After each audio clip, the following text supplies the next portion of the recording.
Amigo oyente, hoy regresamos a esta primera epístola del apóstol Pablo a Timoteo, y debemos decir que es una epístola maravillosa. Y en nuestro programa anterior tuvimos una introducción a esta epístola, y nuestro pensamiento en la introducción era que aunque nosotros vamos a tratar aquí con aquello que es la función básica de la iglesia local, que tiene que ver con el barrer el lugar y recoger los himnarios y la reunión de diáconos y cosas por el estilo, lo importante es que el carácter de estos hombres y el calibre de ellos será aquello que determinará si esa iglesia es verdaderamente una iglesia del Señor Jesucristo. Y es importante que veamos esto. Pensando en esto, pues, permítanos dar un breve bosquejo de lo que tenemos en nuestras notas en cuanto a esta epístola. En el capítulo 1 tenemos la fe de la iglesia. En el capítulo 2 tenemos la oración en público y el lugar de la mujer en las iglesias.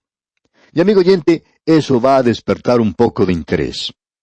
Luego, en el capítulo 3, tenemos los ancianos y los diáconos de las iglesias. En el capítulo 4 tenemos la apostasía en las iglesias. Y en los capítulos 5 y 6, la obra de los obreros o ministros de las iglesias.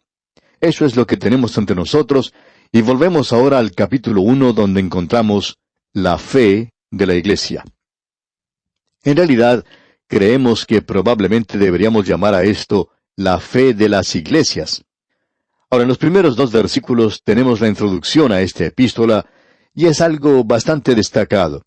Es destacado porque es diferente a todo aquello que usted encuentra en las otras epístolas del apóstol Pablo. Creemos que la mayoría de nosotros, para el momento en que llegamos desde Romanos hasta la segunda epístola a los Tesalonicenses, llegamos a la conclusión de que todas las epístolas tenían la misma introducción. Pero eso no es cierto. Las epístolas pastorales son un poquito diferentes. Y como dice el Dr. Vincent, el saludo en su totalidad no tiene paralelos en Pablo. Es decir que usted no va a encontrar esto en ninguna otra epístola. Y en realidad es diferente. Veamos pues entonces en qué forma esto es diferente. Veamos lo que nos dicen los primeros 2 versículos de este capítulo 1 de la primera epístola a Timoteo. Pablo, apóstol de Jesucristo, por mandato de Dios nuestro Salvador, y del Señor Jesucristo nuestra esperanza, a Timoteo, verdadero hijo en la fe, gracia, misericordia y paz de Dios nuestro Padre y de Cristo Jesús nuestro Señor. Estos 2 versículos de las Escrituras son en realidad algo muy destacado. Y Pablo aquí nuevamente escribiéndole a Timoteo reafirma su apostolado. Y alguien nos va a decir, bueno, él por cierto ha hecho eso anteriormente. Y así es. Encontramos por ejemplo que en la epístola a los Gálatas, él dice que es un apóstol por la voluntad de Dios. Y esperamos que usted note que esto aquí es un poquito diferente. Aquí se dice que es por mandato de Dios. Entonces, usted pregunta, ¿cuál es la diferencia entre mandato y voluntad de Dios? Bueno, el apóstol Pablo está escribiendo ahora a un joven predicador. Él es su amigo. Y en esta epístola, según creemos, él escribe de una forma mucho más personal, aun cuando lo que dice tiene que ver con la iglesia local. Es muy personal porque está escrita a este joven ministro, a este joven misionero, como lo podríamos llamar, del Señor Jesucristo. En realidad, la voluntad de Dios y el mandamiento de Dios son cosas sinónimas. Y aún así, no son lo mismo. Permítanos explicarlo de la siguiente manera. La voluntad de Dios es un término mucho más amplio que el mandato de Dios. Todos los mandamientos que usted encuentra en la Biblia revelan la voluntad de Dios. Pero no toda la voluntad de Dios se encuentra solo en los mandamientos. Y eso no está limitado a los 10 mandamientos. Esto es algo que alcanza mucho más allá de los 10 mandamientos. Por ejemplo, se nos dice que es la voluntad de Dios que nosotros oremos, como usted bien recuerda. Eso lo vimos en la primera epístola a los Tesalonicenses, que nosotros debemos orar sin cesar y que debemos dar gracias en todo, porque esa es la voluntad de Dios en cuanto a nosotros. Así que hay muchas cosas en realidad que son la voluntad de Dios. Y la voluntad de Dios se expresa en los mandamientos. Pero no creemos que usted tenga toda la voluntad de Dios, aún en la suma total de los mandamientos que tenemos en las Escrituras. Recuerde que una de las razones para esto es que en las Escrituras tenemos lo suficiente para revelarnos que el hombre no es salvo por los mandamientos de Dios. Y queremos reiterar eso y enfatizarlo porque hay tantos hoy que dicen que la ley es esencial para nuestra salvación. Cuando lleguemos a estudiar el versículo 8 de este capítulo 1 de la primera epístola a Timoteo, vamos a ver esto en mucho mayor detalle. Pero no vamos a poder hacer eso hoy, de eso estamos seguros. Ahora en el versículo 8 leemos, pero sabemos que la ley es buena si uno la usa legítimamente. Bueno, ¿cómo usa usted los mandamientos? Eso es algo bueno. Así es, eso es cierto. Y la ley, nos dice Pablo en su epístola a los Romanos, es santa y el mandamiento es santo y justo y bueno. Pero el mismo hecho de que la ley es buena y es absolutamente buena, y esta demanda completa o absoluta bondad de parte del hombre, en quien no hay nada bueno, porque Pablo dice, yo sé que en mí no mora cosa buena. Y es porque la ley es buena que el pecador no la puede obedecer. Eso es todo en cuanto a esto. Nos revela la voluntad de Dios, y el mandamiento de Dios revela la voluntad de Dios. Así es que, para que el pecador pueda ser salvo, fue necesario encontrar un camino aparte del de la obediencia de la ley perfecta. Y la gloria del Evangelio es que Dios encontró un camino por medio del cual Él pueda ser justo y justificador de aquel que cree en Jesucristo. Y se nos dice que tenemos a través de este hombre, es decir, del Señor Jesucristo, que por medio de Él se os anuncia perdón de pecados, y que de todo aquello que por la ley de Moisés no pudisteis ser justificados, en Él es justificado todo aquel que cree. ¿Por qué? Porque era un servicio de muerte, era una ministración de muerte. La ley nos condenaba, la ley no fue dada para salvarnos. La ley fue dada para revelarnos que nosotros estamos tratando con un Dios santo y que usted y yo no somos santos. Por tanto, Dios tuvo que encontrar una forma para salvarnos, y esa forma o camino es el camino de la cruz. Y ese camino es el camino del Señor Jesucristo. Él dijo, yo soy el camino. Él dice, yo soy la verdad y la vida. La ley no es el camino a Dios. Cristo es el camino a Dios y la vida. Y eso es lo importante. Cuando el apóstol Pablo está diciendo a este joven predicador esto aquí, él no le da esa declaración tan amplia que dio a los Efesios cuando dijo, apóstol de Jesucristo por la voluntad de Dios, lo cual por supuesto era cierto, pero Pablo está diciendo ahora a Timoteo, Pablo, apóstol de Jesucristo por mandato de Dios. Él me hizo un apóstol, no es solamente porque es la voluntad de Dios hoy que soy un apóstol, sino que hubo una ocasión cuando Él me mandó a ser un apóstol. Creemos que Pablo se mostró un poco reticente en cuanto a llegar a ser apóstol. Estamos seguros que Pablo podía presentar excusas de la misma manera en que lo hizo Moisés. Él podía decir, bueno, Señor, yo no estuve con nosotros 11 apóstoles. Ellos estuvieron contigo por 3 años y yo nunca te conocí en los días de la carne. Hoy yo te conozco como el Cristo glorificado. No soy digno de ser un apóstol. Y él dice eso también. Y el Señor Jesucristo dice, yo te mando a ser un apóstol. Y esa es la razón por la cual este hombre podía entrar a una sinagoga y ante una audiencia contradictoria en Atenas y un grupo corrupto de pecadores en Corinto y ponerse de pie ante ellos y declararles el Evangelio. ¿Sabe usted por qué, amigo oyente? Porque él era un soldado cumpliendo órdenes. Él era un apóstol por mandamiento, no simplemente por una comisión, sino por un mandamiento. Nadie puso sus manos sobre él y le hizo un apóstol, sino el Señor Jesucristo mismo. Y Él fue quien le dio la autoridad. ¿Usted recuerda cuando estudiamos allá el libro de Jeremías, que vimos la misma clase de autoridad? Este hombre Jeremías se está encogiendo todo el tiempo, retirándose todo el tiempo, el hombre con un corazón quebrantado. Y sin embargo, él podía ponerse de pie y presentar ese mensaje tan fuerte de parte de Dios. ¿Por qué? Porque él está bajo órdenes. Él es un soldado cumpliendo órdenes. Y Pablo está dejando esto bien en claro para Timoteo. Y creemos que cualquier hombre que vaya a hablar de Dios hoy necesita hablar con esa autoridad o debería quedarse callado. Cuando un hombre se pone de pie y comienza a decir, yo creo esto, y si usted cree de esta forma, yo espero que quizá usted pueda ser salvo, si usted creyera en cierta manera en Jesucristo, bueno, cuando alguien comienza a hablar de esa manera, entonces, en realidad, no tiene nada que decir de parte de Dios. Veamos ahora qué clase de apóstol es Pablo en este versículo 1. Leamos otra vez. Pablo, apóstol de Jesucristo, por mandato de Dios, nuestro Salvador, y del Señor Jesucristo, nuestra esperanza.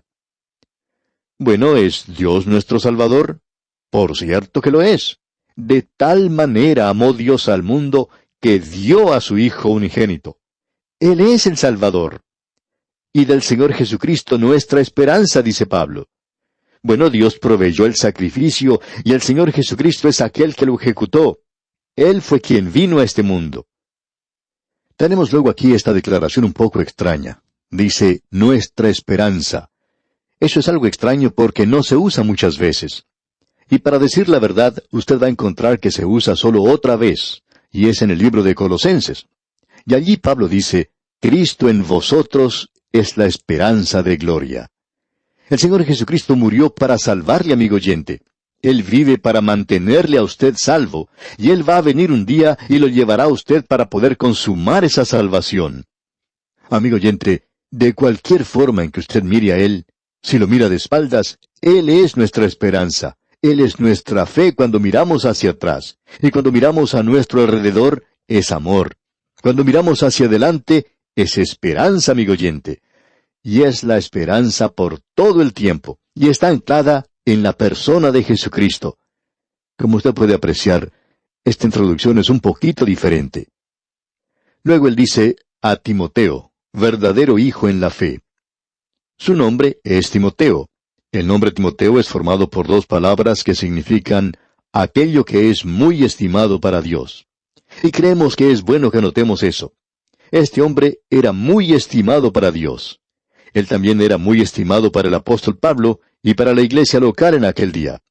¡Qué cuadro más maravilloso el que tenemos aquí! Ahora permítanos decirle unas palabras en cuanto a Timoteo. Timoteo se nos presentó y dijimos algo en cuanto a él cuando estábamos estudiando allá el libro de los Hechos. También cuando estábamos observando lo que decía, por ejemplo, la epístola a los Efesios y luego la epístola a los Filipenses. Su padre era griego. Podremos ver eso cuando leamos un poco más en esta carta. Su abuela Loida y su madre Eunice eran creyentes antes que él. Él vivió en Listra y ese fue el lugar donde Pablo fue apedreado, y también creemos que fue levantado de entre los muertos, digamos de paso. No estamos seguros, pero esto puede que haya tenido mucho que ver con la conversión del joven Timoteo. Quizá él era como cualquier otro joven, un poco escéptico, pero de seguro que eso lo pudo convencer a él. Y él llegó a ser un seguidor de Pablo después de su conversión. Él era un hombre que tenía muy buena reputación. En el capítulo 16 del libro de los Hechos de los Apóstoles, versículos 2 al 5, leemos, y daban buen testimonio de él los hermanos que estaban en Listra y en Iconio. Hizo Pablo que éste fuese con él, y tomándole le circuncidó por causa de los judíos que había en aquellos lugares, porque todos sabían que su padre era griego.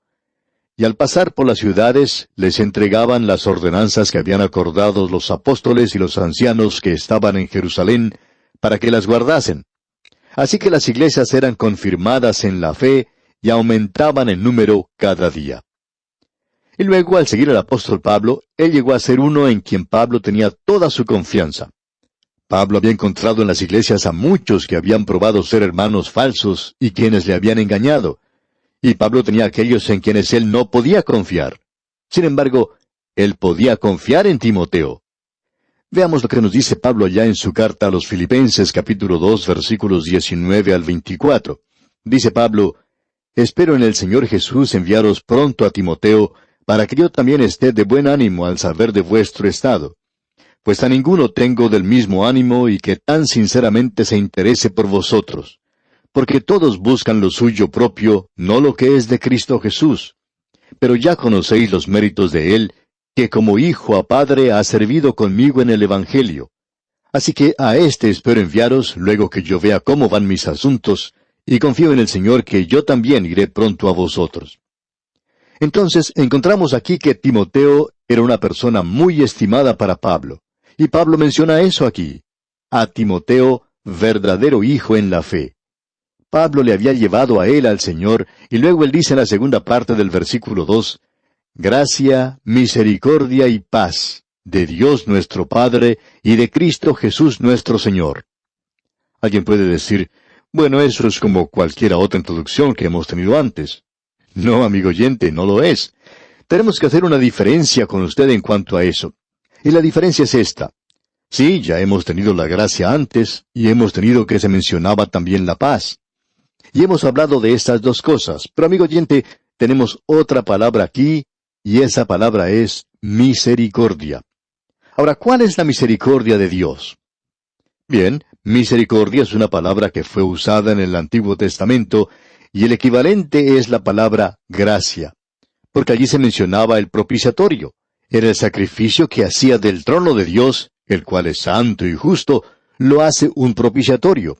Y cuando usted y yo nos acercamos a Dios, no queremos justicia, lo que queremos es misericordia. Necesitamos la misericordia de Dios. Ahora, la misericordia es lo que Dios ha provisto para todas sus criaturas. Dios tiene toda la misericordia que usted necesita. Usted puede pedirla en cualquier momento. Es como tener dinero en el banco.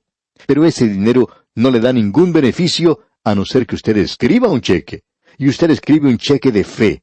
Pero, amigo oyente, eso es lo que es la misericordia. Dios es rico en misericordia, según se nos dice. Ya hemos visto esto anteriormente. Él tiene mucha misericordia. Pero cuando Dios le salva, Él le salva por su gracia. Ahora Dios está siendo misericordioso con usted. Dios es misericordioso con todos aquellos pecadores que están en el mundo hoy y que están blasfemando contra Él y que le están repudiando y dándole la espalda. Él está haciendo misericordia para con ellos. Él está enviando la lluvia sobre ellos, de la misma manera en que le envía para los justos y los injustos. Él no tiene favoritos, aun con aquellos que son suyos. Los pecadores prosperan hoy, se hacen ricos, parecen progresar mucho más que cualquier otra clase de persona. Dios es misericordioso para con ellos. Pero amigo oyente, usted tiene que ir por fe y escribir ese cheque de fe. Usted tiene que ir por fe y entonces Dios le salvará a usted por su gracia. Usted puede apreciar estas tres palabras aquí: amor, misericordia y gracia. Son como una pequeña trinidad, digamos. El amor es aquello que estaba en Dios antes que Él llegara a usar la misericordia o la gracia. Dios era amor. Esa es su naturaleza, su atributo. La misericordia es aquello en Dios que proveyó para la necesidad del hombre pecador. Luego, la gracia es aquello en Él que actúa libremente para salvar, porque todas las demandas de santidad han quedado satisfechas. Así es que Dios, porque es misericordioso, permite que usted se acerque a Él y por su gracia Él le salva. Usted no tiene que traer nada para Él. En realidad usted no le lleva nada porque cualquier cosa que usted pueda llevar es nada más que trapos de inmundicia, como Él mismo lo expresa.